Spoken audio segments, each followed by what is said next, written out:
우리 하나님의 은혜가 넘치는 참으로 감사한 귀한 아침입니다.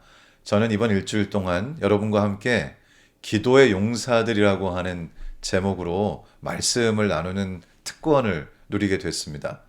우리 하나님께서 저희를 마음속에 성령 하나님의 은혜를 충만하게 허락해 주셔서 이번 일주일의 이 공부를 통해서 우리의 기도 생활이 향상하고 성장하는 그런 축복을 얻는 한 주가 되기를 우리 주님의 이름으로 축원합니다. 이번 일주일 동안 저희가 나누게 되는 말씀은 주로 다니엘서, 사도행전, 창세기, 출애굽기의 말씀이 되겠습니다. 이 말씀들 속에 기록된 기도의 모본이 되는 우리 믿음의 선조들의 이야기를 통해서 우리가 어떻게 기도해야 할까? 어떻게 우리의 기도 생활을 좀 더 깊이 있게 만들까 하는 것들을 함께 공부하고 고민하고 실행하고 하는 시간을 저희가 갖도록 하겠습니다. 기역절의 말씀이 되겠습니다. 여호와께서 내 음성과 내 간구를 들으심으로 내가 그를 사랑하는도다. 그의 귀를 내게 기울이셨으므로 내가 평생에 기도하리로다. 참 귀한 말씀입니다.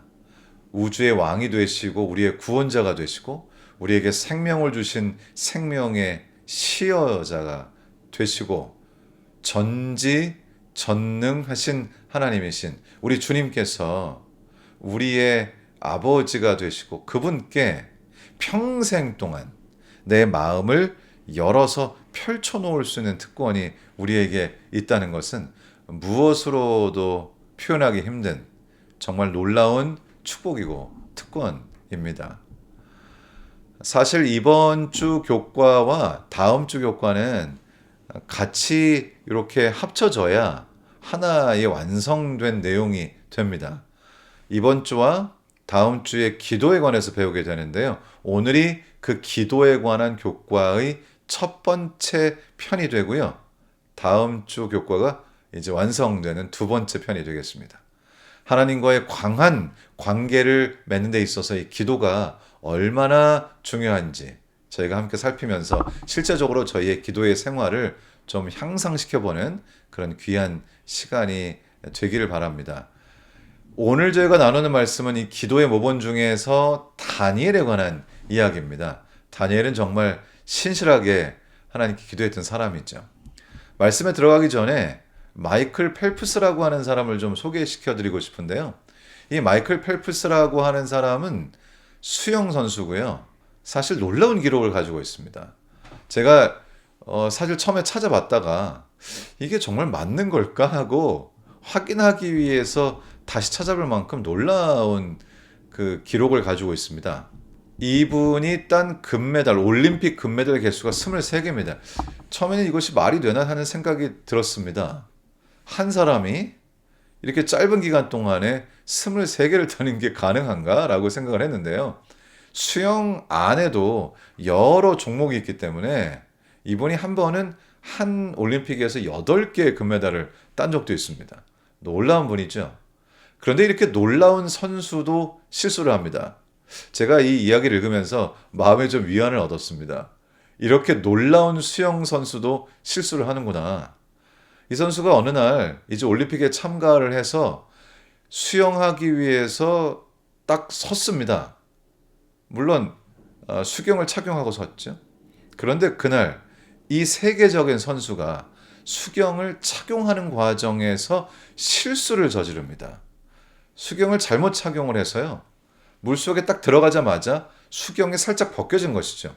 그러면서 수경의 그 틀이 눈앞을 딱 가리면서 앞이 전혀 보이지 않게 된 것입니다. 어떻게 해야 될까요? 이 선수는 당황하지 않고 아예 눈을 감고 자신이 평소에 수영 연습했던 그 패턴, 그 습관대로 그대로 수영을 했습니다. 참으로 놀라운 것은 앞이 보이지 않은 상태에서 수영을 했는데 세계 신기록이 나왔습니다. 이 이야기를 읽으면서 제 마음속에 그렇구나. 이 인간의 삶이라고 하는 것은 의지나 생각이 아니라 늘 평소에 하던 습관에 의해서 움직여지는 것이구나 하는 생각을 해보게 됐습니다. 오늘 교과는 그래서 다니엘의 이 기도 습관에 대해서 저희에게 귀한 빛을 전해줍니다. 다니엘은 두 가지 변함없는 기도 습관이 있었는데요. 첫 번째는 감사와 찬양의 기도를 하는 것이었습니다. 살면서 어떤 일이 발생하든지 그 발생한 상황 속에 깃들어 있는 하나님의 섭리를 찾고 그것을 인해서 하나님께 감사하고 찬양하는 기도를 드리는 것이 삶에 배어 있었다는 것이죠. 습관이 중요한 것입니다. 두 번째는 하루 3번씩 변함없이 같은 시간에 기도를 드렸다는 것이죠. 예측할 수 있는 시간, 그리고 예측할 수 있는 자세, 늘 몸에 밴 기도의 리듬이 그에게는 있었다는 것입니다. 구체적으로 말씀을 좀 읽어보도록 하겠습니다. 다니엘서 2장 20절부터 23절입니다. 다니엘이 말하여 이르되 영원부터 영원까지 하나님의 이름을 찬송할 것은 지혜와 능력이 그에게 있음이로다. 주님께 지혜와 능력이 있다는 것은 변함없는 사실인데요. 변함없는 사실을 인해서 하나님을 찬송하는 삶을 삶으로 변함없는 감사의 기도를 드렸습니다. 그는 때와 계절을 바꾸시며 왕들을 패하시고 왕들을 세우시며 지혜자에게 지혜를 주시고 총명한 자에게 지식을 주시는도다. 그는 깊고 은밀한 일을 나타내시고 어두운 데 있는 것을 아시며 또 빛이 그와 함께 있도다. 내가 주께 감사하고 주를 찬양하나이다. 저희들도 이런 습관이 있으면 참 좋겠습니다. 어떤 일이 발생하든지 우리의 몸이, 우리의 뇌가 자동적으로 하나님을 찬양할 일을 발견하게 된다면 그것은 우리의 삶을 정말로 풍성하게, 윤택하게, 감사하게 하겠죠. 또 다니엘은 늘 이렇게 기도하는 것이 몸에 배어 있었습니다. 다니엘의 기도 생활은 그저 이렇게 머릿속에 소위 전두엽에 생각하는 것으로만 그친 것이 아니고요. 그의 자세, 또 눈을 감는 일, 하나님께 입술로 말씀드리는 이 모든 우리의 그의 신체의 작용을 통해서 몸에 배고 내재화되고 습관화된 그런 기도의 패턴을 가지고 있었다는 것입니다. 우리가 아는 이 믿음의 사람들은 대체로 다 그랬던 것 같아요. 조지 뮬러라고 하는 기도의 사람, 참으로 유명하신 분이 있죠. 이분도 마찬가지입니다. 이분도 기도라고 하는 것이 그의 삶에 아주 깊숙이 배어있는, 그래서 그것이 삶의 습관으로 나오는 그런 분이었습니다. 한 번은 그 얘기를 하기 전에 어린 시절 얘기를 좀 먼저 좀 봐야겠네요. 어린 시절에 아버지의 돈을 훔치고 사실 소위 불량 청소년으로 분류되던 그런 청년이었습니다. 그렇지만 회심의 경험을 한 이후에 오직 모든 일에 있어서 하나님께만 기도한다라고 하는 그런 원칙을 세우고 기도 생활을 했던 것이죠. 어느 추운 겨울날 저희가 보통 아는 것처럼 고아원을 운영하면서 고아원의 보일러가 고장이 났습니다. 그 추운 겨울날 정말 특별히 그해 겨울은 아주 추웠는데요. 하필이면 보일러가 고장나면서 아주 어린 아기들부터 시작해서 아이들, 고아들 정말 얼어 죽기 일보 직전이었습니다. 여러분, 그러면 무엇을 해야 될까요? 내 눈앞에 어떤 문제가 발생하면 무엇을 해야 될까요? 저도 사실 좀 고백을 한다면 어떤 문제가 발생했을 때 저의 몸이 일단 기도부터 해야 되는데요. 그렇게 하려고 제가 참 애를 쓰지만 때로는 뭔가 이 문제의 해결책을 위해서 노력하려고 시작하는 저 자신의 모습을 보게 되기도 합니다. 이 조지 밀러 목사님은 정말 기도 생활이 완전히 몸에 배어서 하나의 삶이 된 그런 분이었습니다. 이렇게 어려운 문제가 닥치자 다른 어떤 생각도 하지 않고 조지 밀러 목사님은 성경책을 옆구리에 딱 끼고 교회로 걸어가서 밤새 하나님께 기도했습니다.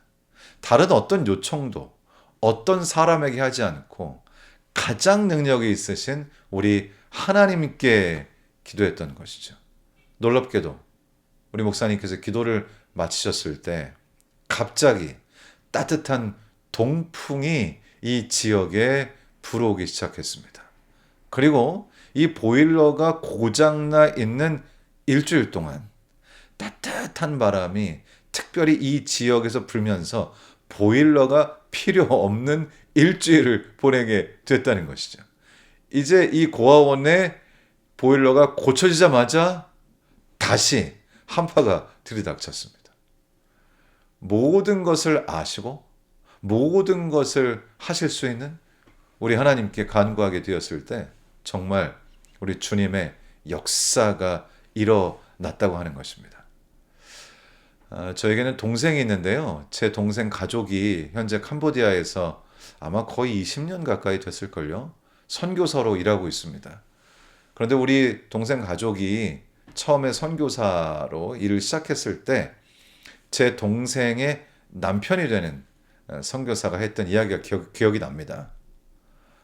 처음에 선교사를 시작하면서 조지 밀러와 똑같은 결심을 하죠. 우리는 앞으로 어떤 일이 발생하든지 어떤 필요가 있든지 사람에게 도움을 요청하지 않고 무조건 전능하신 하나님께 도움을 요청하겠다고 결심합니다. 그리고 정말 초기 6개월 동안 아무것도 없는데요. 정말 허허벌판밖에 없는 캄보디아의 낯선 땅에 가서 아무것도 없는 그곳에서 그리고 그 지역에 사는 캄보디아 원주민들처럼 신발을 벗고 맨발로 걸어 다니면서 오직 하나님께만 도움을 요청했습니다.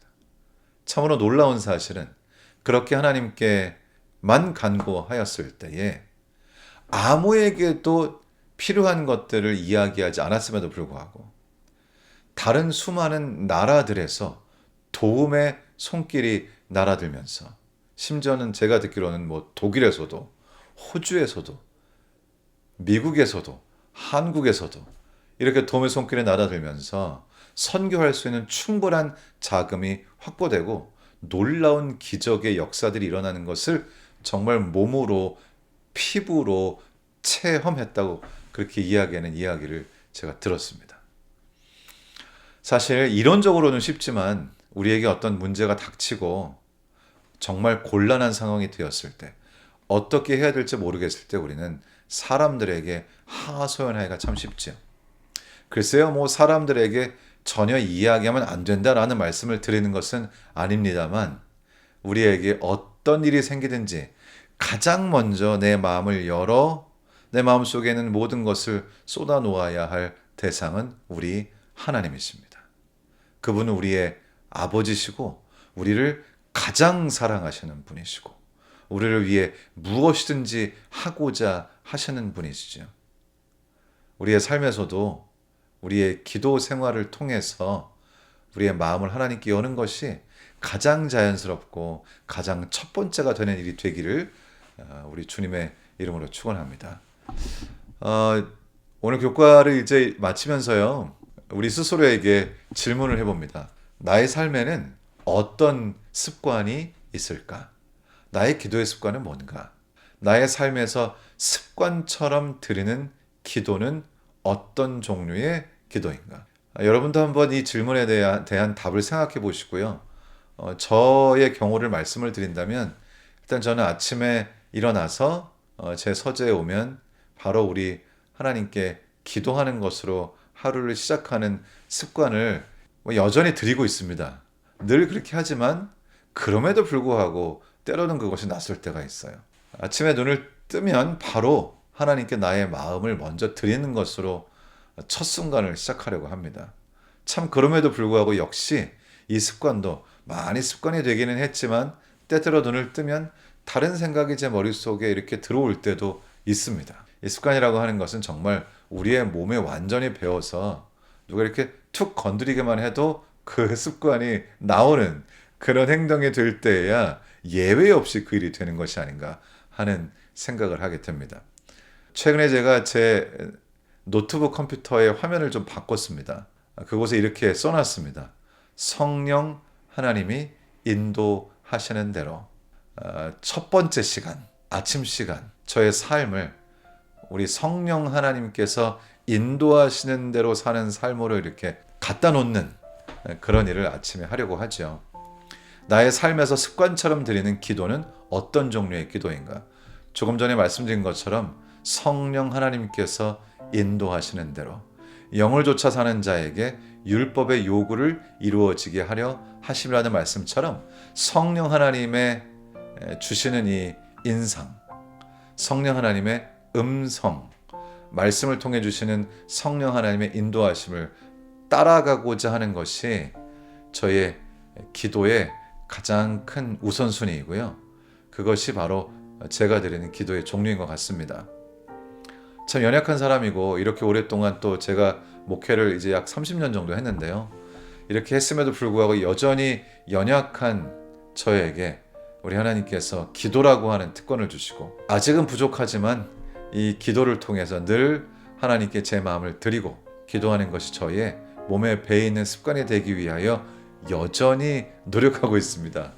우리가 함께 노력하는 것을 통해서 정말 우리의 마음이 주님께 늘 드려지는, 그래서 우리의 마음속에 허락하시는 주님의 음성, 기도의 응답, 주님의 임재가 우리의 삶에서 보여지는 그런 삶으로 이어지게 되기를 우리 주님 예수님의 이름으로 축원합니다.